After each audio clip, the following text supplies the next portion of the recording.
Welcome students, this is the continued part of interference. So where we are going to study regarding an optical instrument which is called as Michelson's interferometer. What is this Michelson's interferometer? It is an instrument in which the phenomenon of interference is used.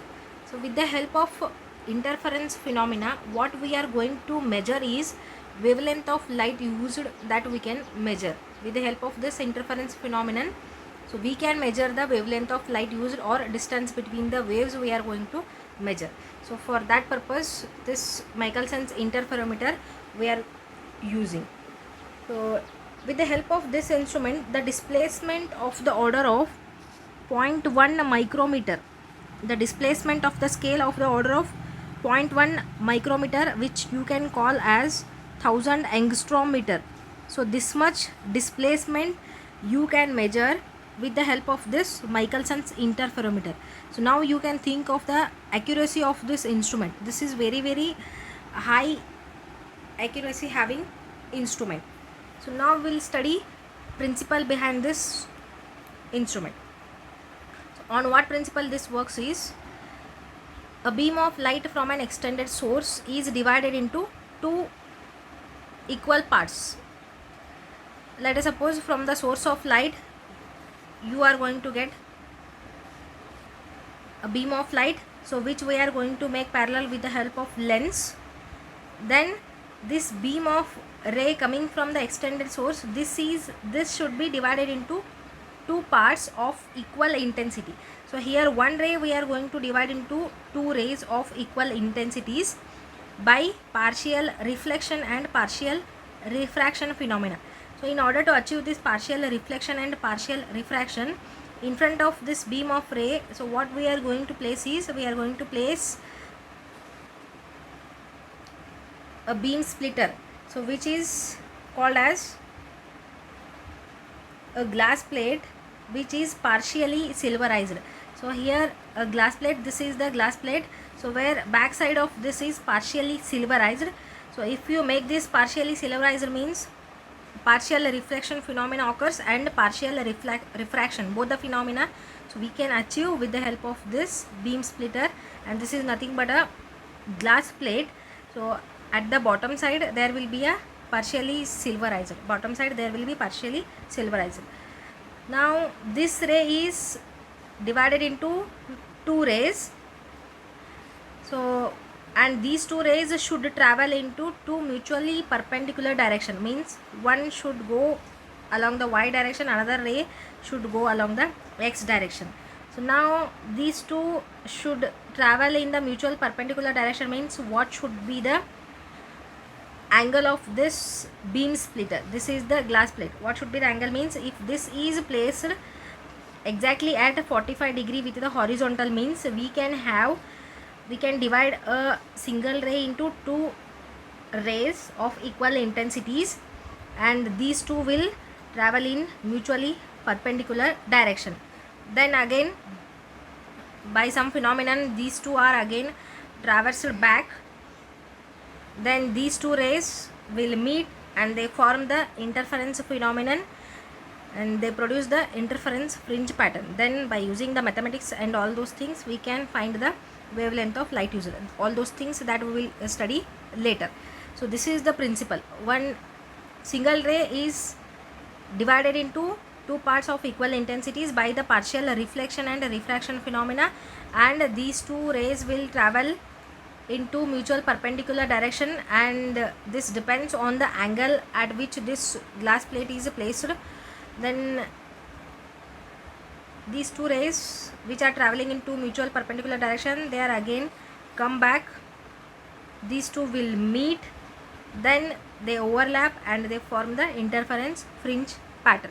So this is the principle on which this Michelson's interferometer works. So now we'll move towards the construction of this interferometer. So look at the construction of this interferometer. The schematic diagram of Michelson's interferometer is as shown in the figure. It consists of, first one, this G1. G1 is called as beam splitter, because with the help of this beam splitter you are going to divide a beam into two rays of equal intensity. That's why this is called as beam splitter. Then again G2 is compensating plate. So in order to remove the path difference, extra path, so we are using this G2. That is why it is called as compensating plate, because this is compensating the path difference. Then two plane mirrors are there, M1 and M2. M1 and M2, these are the two plane mirrors. The beam splitter, this G1 is partially silverized. So at the bottom side, this G1 is partially silverized, and what this consists of is, this is nothing but the plain parallel glass plate. The plain parallel glass plate is there, and the bottom side it is partially silverized. Then this compensating glass plate G2, it is a simple plain parallel glass plate, and G1 and G2 both are having the same thickness. The two plates G1 and G2 are held parallel to each other. So both the glass plates G1 and G2 are held parallel to each other, and these two are inclined at an angle 45 degree. So with this mirror M2, with the mirror M2, these two are placed exactly at an 45 degree, because in order to achieve the normal incidence, so these two are exactly placed at an angle 45 degree with respect to the plane mirror M2. Now the mirror M1, this mirror is mounted on a carriage. This is the carriage, and this mirror M1 can be moved exactly parallel to itself. This can be moved with the help of micrometer screw. Here screw will be there. So position of the mirror M1 can be changed with the help of this micrometer screw. The distance through which this mirror M1 is moved can be read with the help of graduated drum. On this there will be a drum where scale will be there, and the displacement of the mirror of the order of 0.1 micrometer. So this much displacement of the micrometer screw can be read with the help of this scale attached. Now the plane mirrors M1 and M1, M2 are exactly made perfectly perpendicular.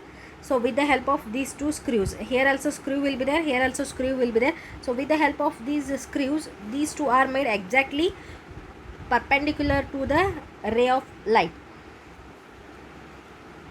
And then the interference bands which are formed, that is observed with the help of telescope. Here will be a telescope, and this is the position where we have to keep the telescope.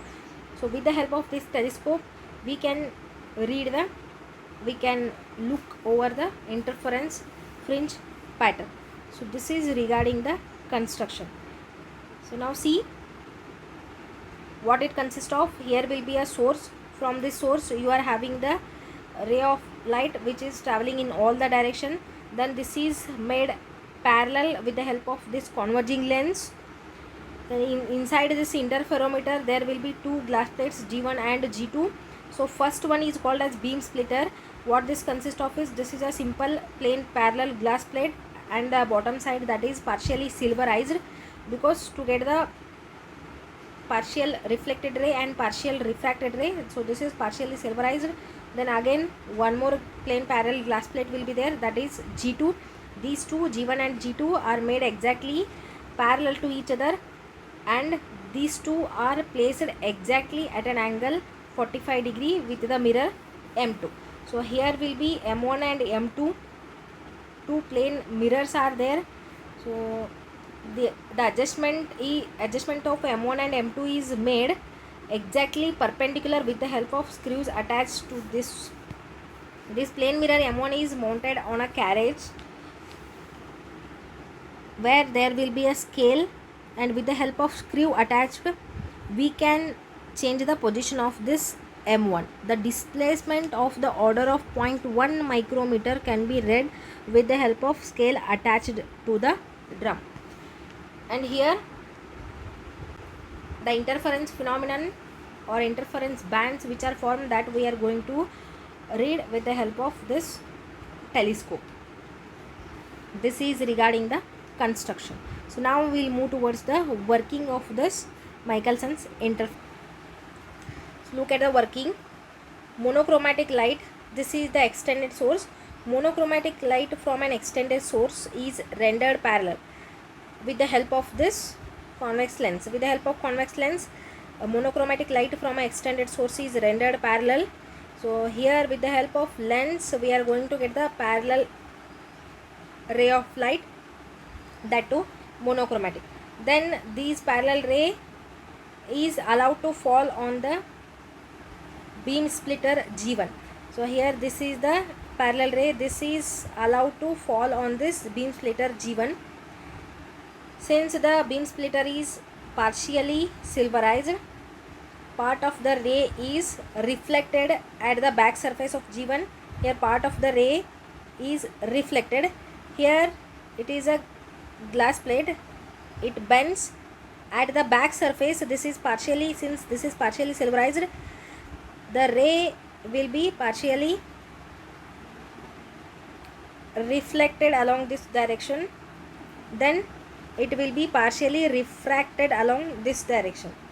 So with the help of this G1 we are dividing a single ray into two rays of equal intensities by partial reflection and partial refraction phenomenon. Now the ray of light which falls on the back surface of G1, it travels along this AC and then partially it is transmitted along the direction AB. So part of this is reflected and part of this is transmitted. So here you are having two rays, one travels along the AB and this is the transmitted ray, and one travels along the direction AC and this is the reflected ray from the partially silverized black surface. The beam AC travels normally. This beam AC, this ray, this travels normally towards the plane mirror M1. This is exactly traveling perpendicular to the plane mirror M1, and then it is reflected back along the same path. Since this is the plane mirror which is exactly placed perpendicular, so the ray, how it goes in the same direction, it will be reflected and it travels the same path.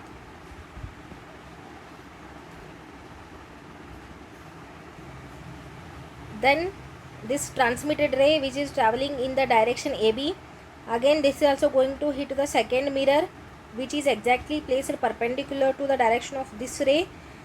It hits the mirror and again it traverses, it is reflected back, then again it follows the same path. So as a result here you are having two reflected rays coming from the mirror M1 and M2. So here two rays of equal intensities M1 and M2, they meet, they pass through this G1 and they are coherent because we have derived these two rays from the single ray, and these two rays will meet, and depending on the path difference these two are going to interfere and they form alternate bright and dark fringes which we call as interference fringes. So now you may have a question, what is the role of this plane glass plate, that is G2? Why this G2 is placed in the path of this refracted ray? So you can look at the figure. A light ray starting from the source S and undergoing a reflection at the mirror M1. So this ray passes through this G1 three times. See here, this is the first time this is traveling through this G1, this ray, then again here again it passes second time, then again it has to pass the G1 third time. So this ray is there, that is a ray which is coming from M1, this is traveling through the glass plate G1 three times, once in this direction like this, then again it will come. So three times it is passing through the glass plate G1, but the refracted ray only it passes and again at this surface, at the back surface, it will be reflected. Only one time the refracted ray is passing the glass plate G1 only one time. That's why in order to compensate this path difference, in the path of this refracted ray, this G2 of the same thickness is placed. In order to remove the path difference, in order to compensate the path difference, because the ray coming from M1, the ray reflected from the M1 is passing through the glass plate G1 3 times, means it is traveling extra distance than this refracted ray, because this passes this G1 only one time. That's why in order to compensate this path difference, in the path of this refracted ray, this G2 of the same thickness is placed. Now both the rays where the path difference is removed, both the rays will meet and they form the bright and dark fringes. So these bright and dark fringes which are going to form, that we are going to observe with the help of telescope. So where we see mirror M1, and in addition we see a virtual image of M2. So here in the field of view of telescope, we are going to see the virtual image of this M2 dash, M2 which we can call as M2 dash. Depending on the positions of both the mirrors, the image M2 dash can be in front of or behind or exactly coincident with the mirror M1. And the condition for this, that we will study in the next class. So I hope this is understood, and the remaining part we will continue in the next class. Thank you.